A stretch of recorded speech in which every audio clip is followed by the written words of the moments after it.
Hi guys, today we replaced our third brake light in our 2002 Acura RSX with a strobe LED bulb from Auxito. I'll show you right away how it works. Let's press the brake pedal. As you can see, when we press the brake pedal, the bulb flashes 11 times in 2 seconds and then it becomes solid. Let's do it one more time.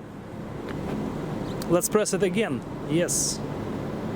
And let's see, what if we do a short press? Just press and release. Oh yeah, so basically if you press the brake pedal for less than 2 seconds, you just see the light flashing, but if you hold it for more than 2 seconds, it will stay solid. Pretty cool. Right now I'll show you guys the bulb and we'll also show you how to install it in this vehicle. Here we have the LED bulb.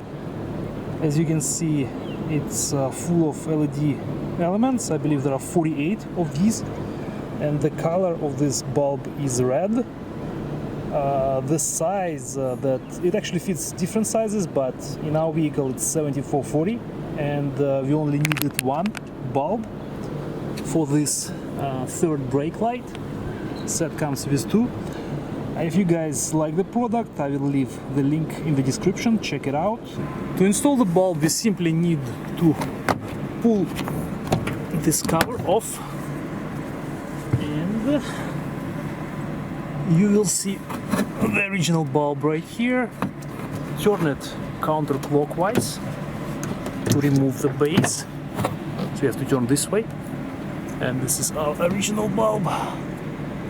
I believe this is the 7440 size. Pull it out. Install the new LED from Auxito. Carefully push it into the base and reinstall the whole thing. Find the proper position for the bulb, and you will need to turn clockwise.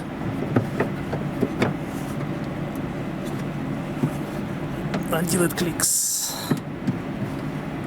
like this, and the cover goes back on this way. Done. Alright guys, one more look. Let's turn our lights on and let's press the brake pedal, and this is how it looks. First of all, yeah, it's pretty cool in my opinion. The second, this actually makes your car more visible at night. So every time you press the brake pedal, it's gonna flash like this, and this definitely draws attention. Let's do it one more time. Pretty cool. By the way, we also installed the brake LED lights from Auxito as well in all four other brake lights. We made another video about that. I will leave the link for that in the description, and as I said before, we'll leave the links for both products, for the third brake light and for the other four, in the description. Check them out, and we'll see you guys in the next video.